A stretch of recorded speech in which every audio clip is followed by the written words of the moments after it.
நமக்கு நன்மை செய்தவர்களை நினைத்து பார்க்க நமக்கு நேரமே கிடையாது. யாரெல்லாம் நன்மை செய்தார்கள்? எனக்கு உதவி செஞ்ச ஒரு ப்ரொஃபஸர், எனக்கு அட்மிஷன் கொடுத்த ஒரு அம்மா, இவர் சார் மாதிரி உதவி செய்தவர்கள், இந்த மாதிரி ஒரு 4-5 பேருக்கு ஃபோன் பண்ணி தேங்க்யூன்னு சொன்னேன். ஒன்று பெருசாக சொல்ல, நம்ம என்ன செய்ய முடியும்? உங்களுக்கு காசு பணத்தை கொடுக்க முடியுமா? ஃபோன் பண்ணி நீங்கள் எனக்கு உதவி செஞ்சீங்க, அதை இப்போ நினச்சி பார்த்தா ரொம்ப மகிழ்ச்சியாக இருக்கு. நான் உனக்கு உதவி செஞ்சு 20 வருஷம் ஆச்சேம்மா. இல்லை, திடீர்னு ஞாபகம் வந்தது. எனக்கு அப்போ தான் தெரிஞ்சுது சவரிமுத்து ஐயா அவர்கள் அதை எப்படி அந்த இயக்கத்தை சரியாக நடத்துக. ஒரு டாய்லெட்டு கூட சுத்தமாக இருக்குன்னு அவர் சொன்னார். எனக்கு அது ரொம்ப மகிழ்ச்சியாக இருந்ததுயா. ஏன்னா ஒரு இடம் சரியாக இருக்கான்னு நீங்கள் பார்க்கணுன்னா நீங்கள் பார்க்க வேண்டிய முதல் இடம் டாய்லெட் தான். நான் சொல்கிறேன்னு யாரும் வருத்தப்பட. ஒரு பள்ளி வெளியிலலாம் நல்ல பிரம்மாண்டமாக இருக்கும், பெயிண்ட் அடித்து சூப்பராக வச்சுருப்பாங்க. உண்மையிலேயே அது சரியாக நடக்கிறதா நீங்கள் பார்க்கணுன்னாக்க டாய்லெட், எஸ்பெஷலி விமென்ஸ் டாய்லெட் எப்படி இருக்குன்னு நீங்கள் போய் பார்க்கணும். யார் மிக அதிகமாக கொடுத்தார்கள் என்று இயேசுநாதரிடம் கேட்கப்பட்டது. யார் அதிகமாக கொடுத்தாங்க? சில பேர் நிறைய கொடுத்துருப்பாங்க. ஆனால் இயேசு என்ன சொன்னார் என்றால், ஒரு கிழவியை காண்பித்து இந்த கிழவிதான் மிக அதிகமாக கொடுத்தாள் என்று இயேசு சொல்லுகிறார். அந்த அம்மா ரொம்ப கம்மியாக தான் கொடுத்துருக்கு. நம்ம ஊர் கணக்கு படி சொன்னால் 1 பைசா 2 பைசா அவ்வளோதான் கொடுத்துருக்கு. அதை விட நிறைய கொடுத்தவர்தான். இந்த அம்மா நிறைய கொடுத்துருக்குன்னு எப்படி சொன்னீங்க என்று இயேசுவை கேட்கிற போது, மற்றவர்கள் அவர்களிடம் இருப்பதில் ஒரு சிறு பகுதியை கொடுத்தார்கள். கவலையின்றி சுவாசியுங்கள். உலகின் தலை சிறந்த மருத்துவர்கள் உங்களுக்கு சிகிச்சை அளிக்கிறார்கள். நுரையீரல் அறுவை சிகிச்சையில் உலக விகிதத்தை விட அதிக வெற்றி. நீங்கள் புகைப்பிடிக்கும் பழக்கம் உள்ளவரா? ஆண்டுக்கு ஒரு முறை லோ டோஸ் சிடி ஸ்கேனில் பரிசோதித்து உங்களையும் உங்கள் குடும்பத்தாரின் பாதுகாப்பை உறுதி செய்து கொள்ளுங்கள். ரூபாய் 5000 மதிப்புள்ள பரிசோதனை ரூபாய் 2500 மட்டுமே. தங்கம் மருத்துவமனை, நாமக்கல் மற்றும் கான்பூர். இந்த கூட்டத்திலே நான் பார்க்கிற போது பெரிய அளவு பெண்களை பார்க்கிறேன். பெண்களிடம் பேசுவது என்பது எப்போதுமே எனக்கு கூடுதலான மகிழ்ச்சியை கொடுக்கிற ஒரு விஷயம். அதுக்கு நான் ஆண்கள்கிட்ட பேசுறது மகிழ்ச்சி இல்லைன்னு சொல்லிடாதீங்க.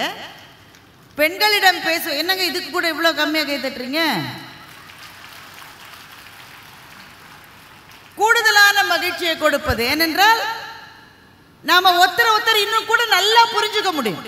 உங்களுடைய கஷ்டம் என்னன்னு எனக்கு இன்னும் சிறப்பாக புரியும். மேடையிலே பேசுகிற என்னை பற்றி உங்களுக்கு இன்னும் சிறப்பாக புரியும். அதனால இத்தனை திரளாக இங்கே பெண்கள் கூடி இருக்கிற போது எனக்கும் மகிழ்ச்சி கூடுதலாக இருக்கிறது. ஒரு சில உறவுகள் அப்படி அமையும் இல்லை வாழ்க்கையில். நம்ம எல்லாருக்கும் யோசிச்சு பார்த்தா, நம்மை மிதித்தவர்கள், நம்மை அழ வைத்தவர்கள், நம்மை அவமானப்படுத்தியவர்கள், தோல்வி என்ற படுகுழியிலே நம்மை தள்ளியவர்கள், இவங்களை பற்றி தான் நம்ம அடிக்கடி நினைப்போம். அப்படித்தானே? கொஞ்ச நேரம் கண்ணை மூடினா துரோகங்கள் தான் ஞாபகத்துக்கு வரும். எப்படி சொல்லிட்டால என்ன? ஒரு அம்மா என்கிட்ட சொல்லிச்சு, மேடம் நீங்கள் என்னவோ சொல்கிறீங்க எப்பவும் மகிழ்ச்சியாக இருங்கன்னு, எனக்கு மகிழ்ச்சியாகவே இருக்க முடியலன்னுச்சு அந்த அம்மா. ஏம்மா ஏன் மகிழ்ச்சி? எங்கள் நாத்தனாரை நினச்சா எனக்கு பொங்கி பொங்கி வருதுன்னுச்சு. என்னம்மா பண்ணாங்க உங்கள் நாத்தனார்? என்ன பண்ணாங்க? அவங்க பொண்ணுக்கு கல்யாணம் வச்சாங்க. நான் போய் நின்று வடை சட்டியில் கருகி வந்தவங்களுக்கெல்லாம் வடையை சுட்டு சுட்டு போட்டு 2 நாள் வேலை செஞ்சேன் அவங்க வீட்டில். கல்யாணம் முடிஞ்ச அப்புறம் மகராசி எனக்கு புடவை எடுத்து கொடுக்குது. வெறும் 300-400 ரூபாய்க்கு ஒரு புடவை எடுத்து கொடுக்குது. நினைச்சாலே எனக்கு பொங்கி பொங்கி வருது, மறக்க முடியலன்னுச்சு. நான் சொன்னேன், அப்படியாம்மா கல்யாணம் எப்போ நடந்ததுமா? போன வருஷமா? இல்லைங்க. 2 வருஷம் இருக்குமா? இல்லைங்க. அப்போ எப்போதாம்மா அவங்க வீட்டில் கல்யாணம்? அது ஆச்சுங்க 24 வருஷத்துக்கு முன்னாடிங்க. இந்த படையப்பா படத்தில் நீலாம்பரி ஒரே வீடியோ கேசட்டையே 30 வருஷம் பார்த்துக்கிட்டு இருக்கோம்ல, அது மாதிரி அந்த அம்மா வடச்சட்டியில் நின்னதை 24 வருஷம் மறக்கவே இல்லை. என்ன சொல்ல, இப்போ நினைச்சா கூட எனக்கு அது பொங்கி பொங்கி வருதுங்குது. நான் இதை பெரும்பாலும் பார்த்துருக்கேன், என்கிட்டயே கூட நான் பார்த்துருக்கேன். நீங்கள் வேற நான் வேற இல்லை, எல்லாம் ஒன்று தானே. நமக்கு முதலில் ஞாபகம் வருவது சில பேர் நமக்கு செய்த துரோகம். அப்புறம் நல்லா வந்துட்டு இருப்போம். அந்த நேரம் பார்த்து நம்ம இடத்த எவனாவது ஒருத்தன் பிடிச்சி கீழே தள்ளிடுவான். மேடையில் இருக்கிற ஐயாக்களுக்கெல்லாம் அது ரொம்ப நல்லா தெரியும். நாம தான் செஞ்சுருப்போம், வேற ஒருத்தன் பேரை வாங்கிட்டு போயிடுவான். அலுவலகங்களில் வேலை செய்கிறவர்களுக்கு தெரியுங்க, நிறைய ஆசிரியர்கள்லாம் இருக்கீங்க, அவங்க முகத்தை பார்த்தாலே தெரியும். ராவெல்லாம் அந்த மதம் உழைச்சிருக்கோம், பேர் வேற ஒருத்தருக்கு. இந்த மாதிரி நமக்கு தீமை செய்தவர்களை அடிக்கடி நினைக்கிறோம். ஆனா உண்மையில எல்லாரும் நமக்கு தீமை மாத்திரம்தான் செய்தார்களா? யாரோ ஒருவர் நமக்கு வாழ்க்கையில உதவி செய்திருக்கிறார், அவரை நாம் நினைக்கிறோமா? திரும்ப நான் மருத்துவமனையில் இருந்த அந்த காலகட்டத்தை நினைத்து பார்க்கிறேன். கொஞ்சம் கஷ்டமான அதை பற்றி நான் ரொம்ப பேச விரும்புறதில்லை, ஆனால் நீங்கள்லாம் சொந்தமாயிட்டீங்க, அதனால உங்கள்கிட்ட பேசலாம். அந்த ஒரு ஒரு ஒரு 10-15 நாள் ரொம்ப கஷ்டமான காலங்க. அந்த ப்ரொசீஜர்லாம் முடிஞ்சு ஒரு 15 நாள் ரொம்ப கஷ்டமான காலகட்டம், வலியோடு வாழ வேண்டிய ஒரு காலகட்டம். அதற்கான பெயின் கில்லர்ஸ் ரொம்ப கொடுக்க முடியாது, ஏனென்றால் அது சேராதுன்றதுனால வலியை பொறுத்துக்கணுமான்னு டாக்டர் சொல்லிட்டாரு. வலி எப்படிங்க பொறுத்துக்கிறது? வலி என்பது விடாமல் மரத்திலே கொத்திக்கொண்டே இருக்கிற ஒரு மரங்கொத்தி பறவையை போல தலையிலே கொத்திக்கொண்டே இருந்தால் எப்படி நம்ம சிரிச்சுக்கிட்டே இருக்க முடியுமா நம்மால? அப்போ எனக்கு ஒரு யோசனை தோன்றியது.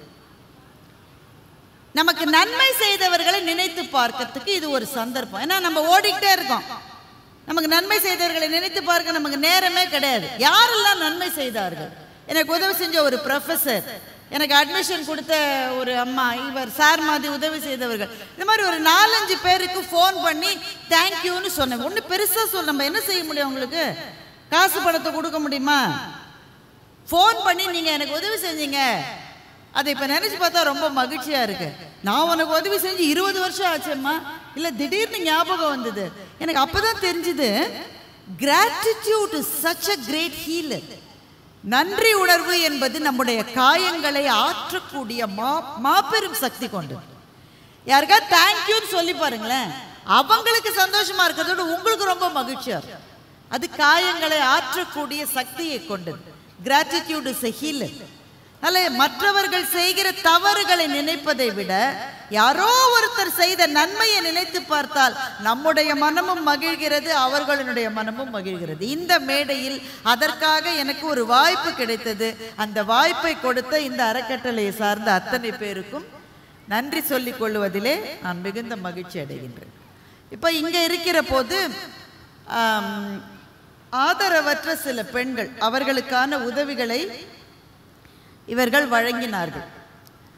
அந்த பெண்களினுடைய முகத்தை எல்லாம் நான் பார்த்தேன். அதில் ஒரு சின்னஞ்சிறு தயக்கம், ஒரு மேடையில் ஏறி வர்றதுக்கு ஒரு சின்ன தயக்கம். அதை வாங்கிக்கிற போது அவங்களுக்கு சிரிக்கிறதா சிரிக்கக்கூடாதா, தேங்க்யூ சொல்லணுமா நன்றின்னு சொல்லணுமா அதெல்லாம் சில குழப்பங்கள்.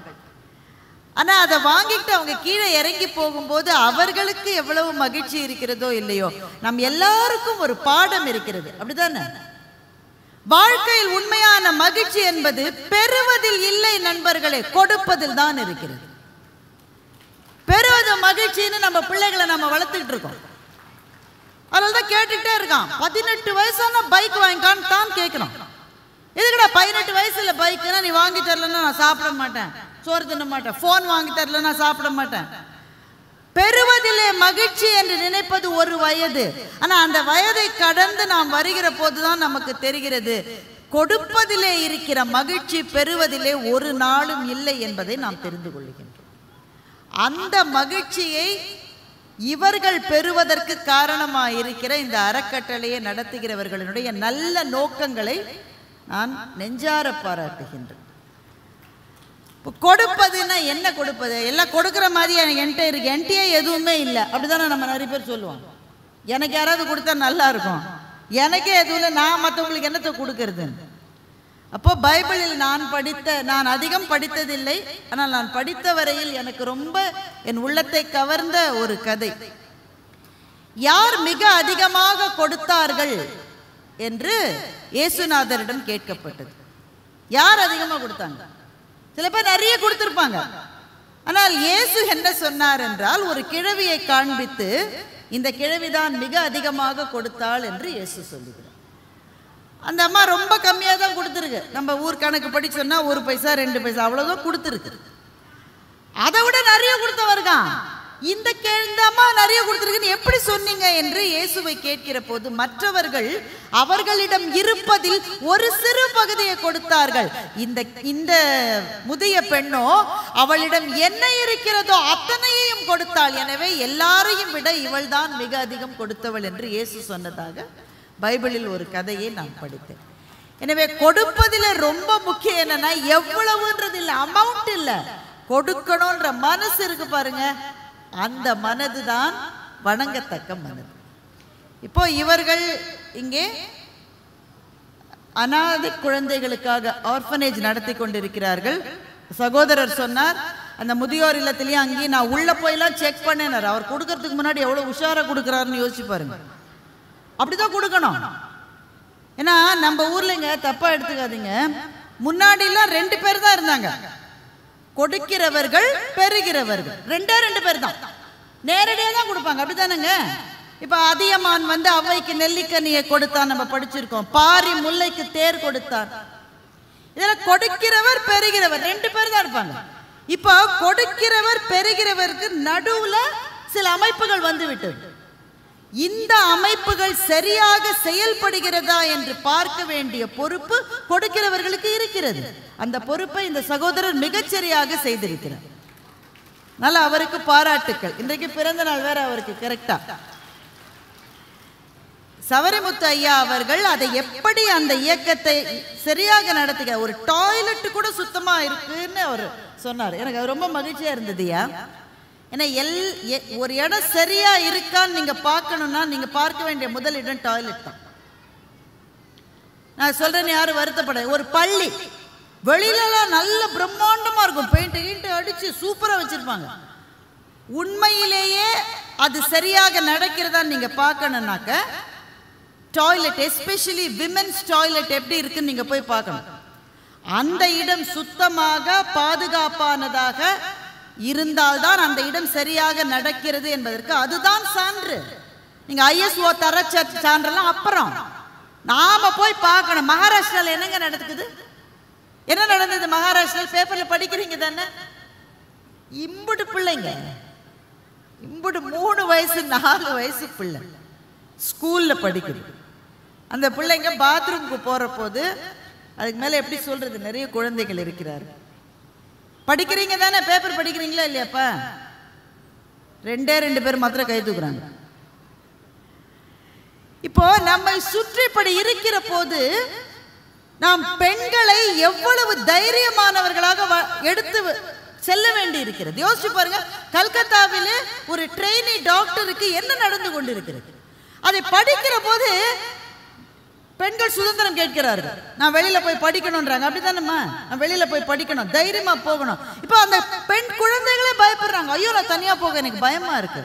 இதுவா நாம் விரும்புவது? பெண்களுக்கு விடுதலை வேண்டும் என்று 100 வருஷங்களுக்கு முன்னால் மகாகவி பாரதி இந்த மண்ணிலே பாடிவிட்டு சென்றார். பாடிவிட்டு சென்றாரா இல்லையா? 8 அறிவினில் ஆணுக்கு இங்கே பெண் இழைப்பில்லை கான் என்று கும்மியடி என்று பாடினார். வேதங்கள் செய்யவும் நீதிகள் சொல்லவும் வேண்டி வந்தோம் என்று கும்மியடி. சாதம் படைக்கவும் செய்வோம், தெய்வச்சாதி படைக்கவும் செய்வோம், எல்லாவற்றையும் பெண்களால் செய்ய முடியும் என்ற கனவு இந்த மண்ணிலே வந்து 100 வருஷம் ஆச்சு.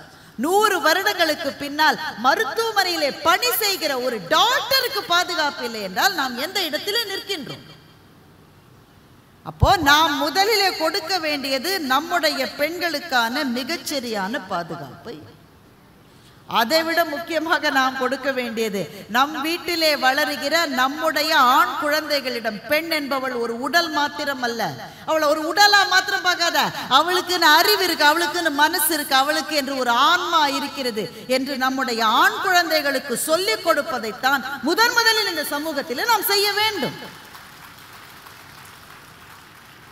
என்னங்க, இங்க கிருஷ்ணகிரியில ஒரு பிரச்சனை, மகாராஷ்டிரால ஒரு பிரச்சனை, வெஸ்ட் பெங்கால்ல, கல்கத்தா, பேப்பரை திறக்கவே பயமா இருக்குனாக்க நம்ம பெண் குழந்தைகள் எப்படி தைரியமாக வளர்ப்போம்?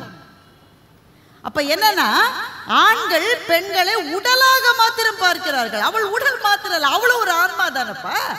அவளுக்கு அறிவு இருக்கு, உனக்கு இருக்கிற அதே உன்னோட அதிகமா அறிவு இருக்கு அவளுக்கு. அதனால தானே +2ல ஒவ்வொரு சமயம் ரிசல்ட் வரும்போது மாணவர்களை விட மாணவிகள் அதிக மதிப்பெண் பெற்று தேர்ச்சி அடைந்தார்கள். எப்படி வருது?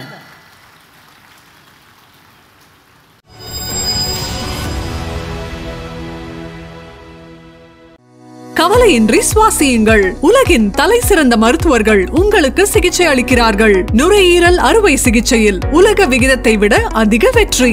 நீங்கள் புகைப்பிடிக்கும் பழக்கம் உள்ளவரா? ஆண்டுக்கு ஒரு முறை லோ டோஸ் சிடி ஸ்கேனில் பரிசோதித்து உங்களையும் உங்கள் குடும்பத்தாரின் பாதுகாப்பை உறுதி செய்து கொள்ளுங்கள். ரூபாய் 5000 மதிப்புள்ள பரிசோதனை ரூபாய் 2500 மட்டுமே. தங்கம் மருத்துவமனை, நாமக்கல் மற்றும் கான்பூர்.